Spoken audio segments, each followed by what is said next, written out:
राधे राधे, जय श्री कृष्णा, ओम नमः शिवाय।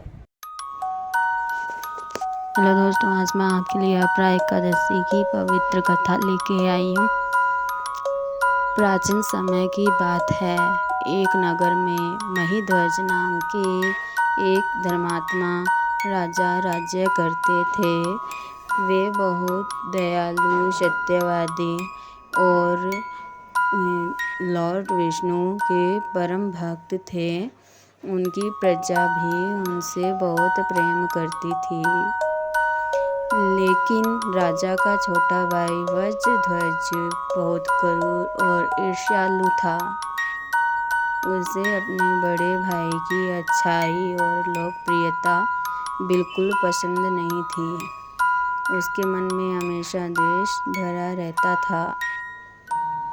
एक रात वज्रध्वज ने छल से राजा महिध्वज की हत्या कर दी और उसके शरीर को जंगल में एक पीपल के पेड़ के नीचे दबा दिया।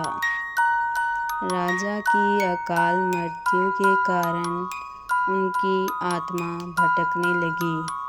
वह प्रेत बनकर जंगल में दुख भोगने लगे।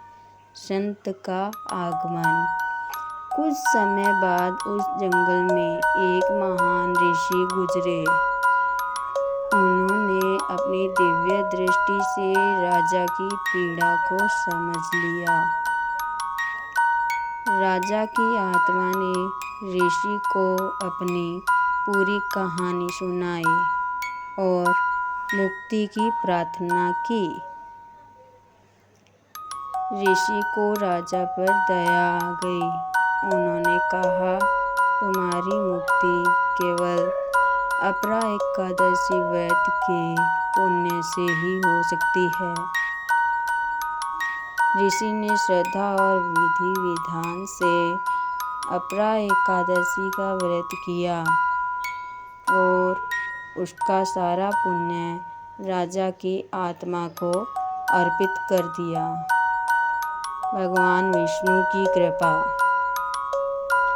व्रत के प्रभाव से राजा महिध्वज की प्रेत योनि समाप्त हो गई।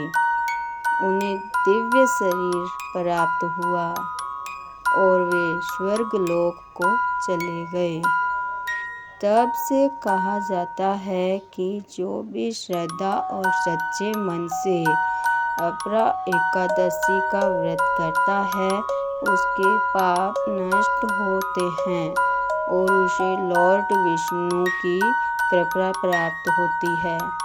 कथा से सीख मिलती है कि ईर्ष्या और द्वेष मनुष्य को विनाश की ओर ले जाते हैं।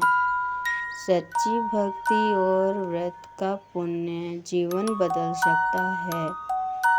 भगवान हमेशा अपने भक्तों की रक्षा करते हैं। अपरा एकादशी का व्रत श्रद्धा से करने पर अंत पुण्य और भगवान विष्णु की कृपा प्राप्त होती है। राधे राधे, जय श्री कृष्ण।